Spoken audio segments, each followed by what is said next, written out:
పులివెందుల శాసనసభ్యులు జగన్మోహన్ రెడ్డి గారు నిన్న చాలాసేపు ప్రెస్ మీట్ పెట్టడం జరిగింది. అయితే అందులో భాగంగా మాట్లాడుతూ ప్రస్తుతం ఏదైతే మద్యం కుంభకోణానికి సంబంధించి ఒక్కొక్కరికి అరెస్ట్ అవుతున్నారో వాళ్ళందరికీ సంబంధించి కూడా జగన్మోహన్ రెడ్డి గారు కీలక వ్యాఖ్యలు చేశారు. రాజకేశ్ రెడ్డి గారికి మద్యం కుంభకోణానికి ఏం సంబంధం, ఇవన్నీ కూడా అక్రమ అరెస్టులు అని చెప్పి చెప్పుకుంటూ వచ్చారు. ప్రధానంగా చెప్పుకుంటే విజయసాయిరెడ్డి చంద్రబాబు నాయుడికి లొంగిపోయాడు, అమ్ముడు పోయాడని చెప్పేసి మాట్లాడుకుంటూ వస్తున్నారు. మొత్తంగా ప్రెస్ మీట్ గురించి ఆయన మాట్లాడినటువంటి మాటల గురించి మరిన్ని విషయాలు తెలుసుకుందాం. మనతో ఉన్నారు జనసేన పార్టీ రాష్ట్ర అధికార ప్రతినిధి కోసంపూడి శ్రీనివాస్ గారు. సార్ నమస్కారం అండి. నమస్తే అండి. సార్ చెప్పండి, నిన్న రోజున జగన్మోహన్ రెడ్డి గారు మాట్లాడుతూ దాదాపు 2 నుంచి 2.5 గంటలు, నాకు తెలిసి ఈ మధ్యకాలంలో కానీ గత చరిత్రలో కానీ జగన్మోహన్ రెడ్డి గారు అంతసేపు ప్రెస్ మీట్ పెట్టి మాట్లాడుతుంటే దాఖలాలు కూడా లేవు. అయితే ఆ మొత్తంలో కూడా రాష్ట్రంలో అప్పుల పరిస్థితుల గురించి, అమరావతి రాజధాని గురించి, లిక్కర్ స్కామ్ల గురించి, అదేవిధంగా చూసుకుంటే ఆయన ఎవరెవరైతే దగ్గర వ్యక్తులు అరెస్ట్ అయ్యారో వాళ్ళందరి గురించి కూడా మాట్లాడుకుంటూ వచ్చాడు. ఆయన ప్రెస్ మీట్లో జరిగినటువంటి వ్యాఖ్యల గురించి మీ యొక్క అభిప్రాయం ఏంటండి? ముందుగా వెంకట్, నువ్వు ప్రెస్ మీట్ పదే అంటే నాకు బాధ కలుగుతుంది. ప్రెస్ మీట్ అంటే అర్థం ఏంటి? ఎదురుగుండా ప్రెస్ ఉంటుంది, ప్రెస్కి ఇతను ఏదో చెప్తాడు, ప్రశ్నలు అడుగుతుంటే నేను సమాధానం చెప్తాడు. నీకు ఏమన్నా పాత్రికలు కనిపించారా నిన్న వీడియోలో? లేదు కదా, వన్ మ్యాన్ షో. తర్వాత వాయిస్లు వినపడ్డాయి, కొంతమంది పాత్రికేయులు ప్రశ్నలు అడుగుతున్నట్టు వాయిస్లు వినపడుతున్నాయి.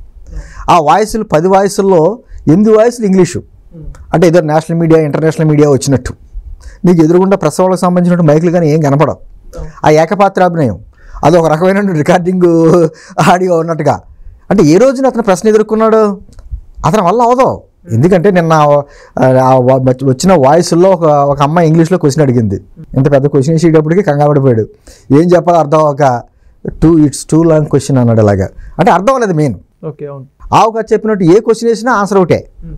ఏంటి? గత 5 సంవత్సరాల్లో చంద్రబాబు గారు ఇలా చేశారు, అలా చేశారు, ఇలా చేశారు అనేటువంటి మాటలు మాట్లాడతారు. మద్యం కుంభకోణం గురించి వెంకట్, ఈ రోజున వాళ్ళ పార్టీకి సంబంధించినటువంటి ప్రతి వ్యక్తి ఇన్వాల్వ్మెంట్ దాంట్లో ఉంది. చాలామంది జైల్లో ఉన్నారు, కొంతమంది బెయిల్కి వెళ్ళారు, కొంతమంది పరారీలో ఉన్నారు. ఏదైతే వాళ్ళ పార్టీకి సంబంధించినది, వాళ్ళ పార్టీ మీద ఉన్నటువంటి అనేక కుంభకోణాల్లో మద్యం ఒకటైతే, మద్యం కాకుండా ఇసుక అని, భూదందాలని రకరకాలు చాలా ఉన్నాయి. అయితే ఇది చాప కింద నీరులాగా ఈ మద్యం కుంభకోణం సంబంధించినటువంటిది తాడేపల్లి ప్యాలెస్కి చేరుకుంటుంది. అనేక మంది సూట్ కేసులు మారినాయి. ఈయన ఏమంటాడండి? విజయసాయిరెడ్డి మాటలకు విలువ ఉంది. అతని పార్టీ జాతీయ ప్రధాన కార్యదర్శి చేశాడు, మర్చిపోయాడు. ఇతను రాజకేశ్ రెడ్డి, అతను ప్రభుత్వ సలహాదారుగా పెట్టుకున్నాడు. ఈయన అతను ఎప్పుడు విజయవాడ రాలేదంటాడు. అతని సంబంధం ఏంటంటాడు? అతను విజయవాడ రాలేదు అంటాడు. మరి అతను ప్రభుత్వానికి సలహాదారుడు, ప్రజల సొమ్ముతో నువ్వు అతని జీతం కూడా ఇచ్చావు. అతని సంబంధం ఏంటంటావు? వాసుదేవరెడ్డి అప్రూవర్గా మారిపోయాడు అని చెప్పి అంటావు. అతని దృష్టిలో ఇటువంటి దాన్ని ఏమంటారు, రాజకేశ్ రెడ్డి, లేకపోతే ఆ గోవిందప్ప, లేకపోతే ఈ జత్వాని కేసులో అరెస్ట్ అయినటువంటి పిఎస్ఆర్ ఆంజనేయులు, సునీల్ కుమార్ లాంటి వాళ్ళ వ్యక్తులు, ఐపీఎస్లో ఉన్నారు కదా, సంజయ్ కుమారు, తర్వాత ఇంకా చాలామంది ఉన్నారు పాప ఐపీఎస్లో. వాళ్ళ పేర్లు కూడా నాకు ఇది అవుతలేదు. వీళ్ళందరూ శుద్ధపూసలో, వాళ్ళకి ఏ పాపం తెలియదు. అంటే ఆ చిన్న చెప్పిన విధానం అంతా అదే. గత 5 సంవత్సరాల్లో అంటే రాష్ట్ర అప్పులు పాలైపోయింది అని చెప్పేసి నా మీద అభాండం వేశారు. ఏమైపోయింది లెక్క చూడని చెప్పి లెక్కలు చెప్పాడు. ఆడ పేపర్ మీద ఉన్న లెక్క ఒకటి, అది చెప్పిన లెక్క ఒకటి. అంటే అదేదో సినిమాలో బ్రహ్మాండం పాపం దొంగతనం చేసి చిటుకుని దొరికిపోతాడు అంటాడు, చూసారు? చాలా సినిమాలు చేసి అలాగా దొంగతనం చేసి చిటుకుని దొరికిపోయాడు దొంగలా. అటువంటి టైప్ అవుతుంది అనిపిస్తుంది నాకు. మానసిక పరిస్థితి నాకు ఒక్కొక్కసారి భయం వేస్తుంది. ఏమి లేదండి వెంకట, నాకు తెలిసి ఖచ్చితంగా తాను అరెస్ట్ అవ్వడానికి అతి దగ్గరలో ఉన్నటువంటిది సమయం ఆసన్నమైంది అనేటువంటిది నాకు అనుమానం వచ్చింది. మనకంటే ఎక్కువగా అనుమానం అతనికి వచ్చింది. ఇంకా అలాగే వెళ్ళిపోవాలి, తప్పదు. మాట్లాడితే ఏమంటాడండి? సినిమా ఏ సినిమా చూపిస్తావు జగన్మోహన్ రెడ్డి గారు? ఆల్రెడీ కోట ప్రభుత్వం సినిమా చూపిస్తుంది, మీ వాళ్ళందరూ చూస్తున్నారు, నువ్వు చూస్తున్నావు. ఏ సినిమా చూపిస్తావు? అంత భ్రాంతి ఏనా అని ఒక సినిమా తీయాలి. దానికి క్యాప్షన్ ఏమో కింద భారతీయ వెళ్ళొస్తా అని పెట్టాలి. ఇంకా అంతకుమించి నీకు మరో దారి లేదు. ఎందుకంటే ఇన్నాళ్ళు ఎవరెవరో కాపాడుతున్నారు ఏంటో అనుకున్నాం, కానీ కాపాడే పరిస్థితులు కూడా లేవు. నిన్ను కాపాడేటువంటి అదృశ్య హస్తాలు కూడా చేతులు ఎత్తేసినాయి నువ్వు చేసిన పనులకి. ఈరోజు పత్రికల్లో చూసాం. అసలు ఆ డేటా ఏంటండి? అసలు డేటా ఎన్ని గిగావాట్లా ఏంటిది? డెగాబైట్ మొత్తం అంత డేటా లేపేశారట. దేశ చరిత్రలో లేదంట.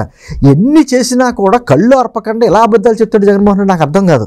అసలు కళ్ళు ఆర్పకుండా 2 గంటలు 2.5 గంటలు అది నేను చెప్పినటువంటి ఆ ప్రెస్ మీట్, మీరు అంటున్న ప్రెస్ మీట్ 2.5 గంటలు.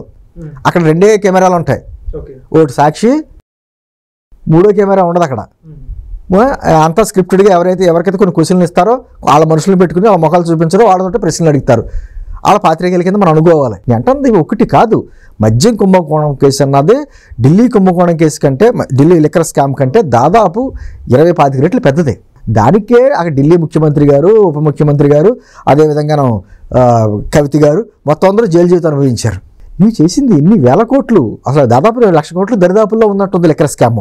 దాని గురించి తప్పించుకోవడానికే వీళ్ళందరూ శుద్ధపూసలుగా మాట్లాడుతున్నారు. ఎవరైతే ఐఏఎస్ ఐపీఎస్ అధికారులు నీకు గతంలో సహకరించారో, విచ్చలవిడిగా దందాలు చేశారో, అక్రమాలు చేశారో, వాళ్ళందరూ నీకేమో శుద్ధపూసలు.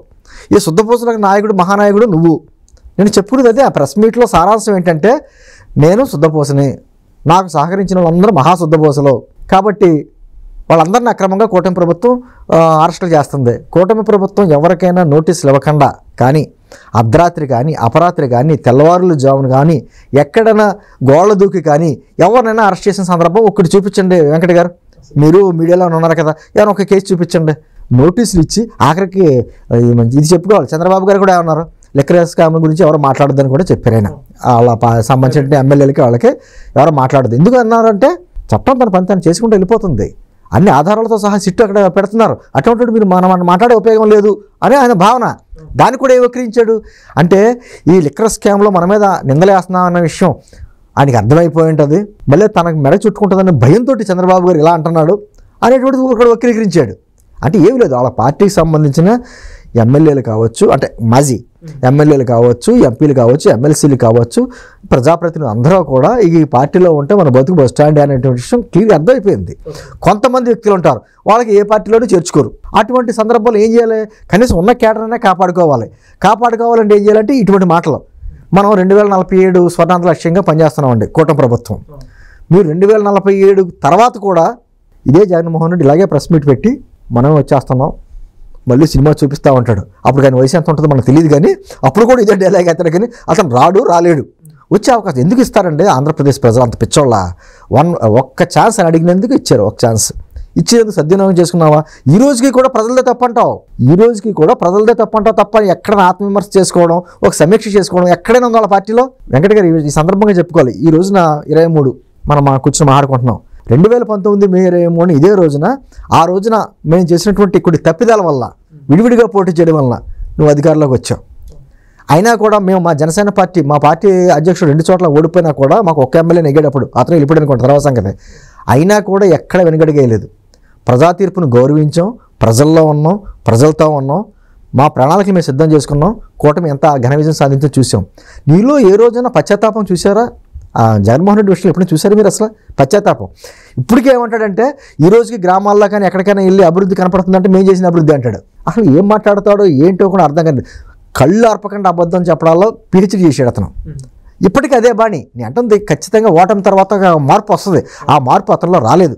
ఇంకా భ్రమల్లో అతనికి కేడర్ని అందరినీ కూడా భ్రమల్లో పెట్టడానికి చేసేటువంటి మాటలు ఖచ్చితంగా నేను కూడా వెంకట గారు వ్యవస్థ సరిగ్గా పనిచేసి సరైన ఆధారాలతో కానీ అన్నీ చేసి జగన్మోహన్ రెడ్డిని కూడా లిక్కర్ స్కామ్లో కానీ లోపల పంపితే వచ్చే ఆ వైఎస్ఆర్ కాంగ్రెస్ పార్టీ ఆవిర్భావ దినోత్సవం రాజమండ్రి జైల్లో కానీ లేకపోతే విజయవాడ జైల్లో కూడా చేసుకోవాలి ఇక్కడ.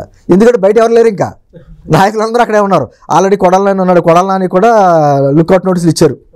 అతను కూడా తీసుకొచ్చి ఈ రోజున పెట్టవలసిన పరిస్థితి వస్తుంది. ఇంకెవరున్నారండి బయట నిజంగా నిజాయితీగా ఉన్న వాళ్ళందరూ పార్టీలు మారిపోవడమో, సైలెంట్ అయిపోవడమో వెళ్ళిపోయారు. ఇంకా నిజంగా గత 5 సంవత్సరాల్లో కూడా వచ్చే 30 సంవత్సరాలు మేమే ఉంటామని చెప్పేసి ఎవరైతే అక్రమాలు చేసి అన్యాయాలు చేశారో వాళ్ళందరూ జరిగిపోయారు. కొంత బెయిల్ మీద తిరుగుతున్నారు. మిథున్ రెడ్డికి సంబంధం ఏమంటాడు? అసలు నేను అతను ప్రెస్ మీట్ చూసిన తర్వాత నిజంగా వెంకట గారు అతని మానసిక పరిస్థితి మీద నాకు కొంచెం ఆందోళనకరంగా ఉంది.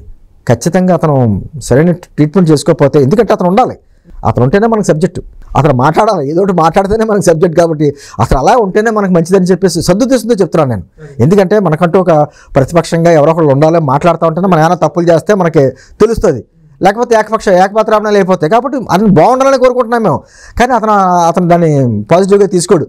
మమ్మల్ని ఏదో ఇలా చేస్తున్నారు అలా చేస్తానని చెప్పి. నిన్న ప్రెస్ మీట్ సారాంశం ఒకటే, తాను శుద్ధపోసనే, తనకు సహకరించినటువంటి ఈ కేసుల్లో ఉన్న వాళ్ళందరూ శుద్ధపోసలు, వాళ్ళందరికీ నాయకుడు నేను. ఒక విషయం చెప్పండి వెంకట గారు, ఛాలెంజ్ చేస్తున్నాను, ఇక్కడే ఉంటున్నాను విజయవాడలో, వచ్చి అరెస్ట్ చేసుకుంటే ఎవరైనా కాలితే అన్నాడు.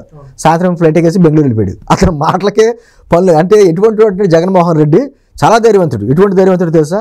మీలో ఎవరికైనా భయం అయితే వచ్చి నా చుట్టూ పడుకోండి అన్నాడంటే ఎవడో. అసలు భయస్తుడు ఎవరో? మధ్యలో పడుకున్నవాడికి భయం. అటువంటి వ్యక్తి జగన్మోహన్ రెడ్డి. కాబట్టి అతను నమ్ముకున్న వ్యక్తులు ఇప్పటికైనా ఆలోచించుకోవాలి. మీకు జనం కావాలా, జగన్ కావాలా? జనంతో ఉంటే ఈరోజు కాకపోతే రేపైనా రాజకీయ భవిష్యత్తు ఉంటుంది, జగన్తో ఉంటే జైలు జీతం తప్పదు. ఇది మేము చెప్పవలసింది. చాలా చక్కగా చెప్పారు sir. Thank you. Please subscribe to Leo News for more videos.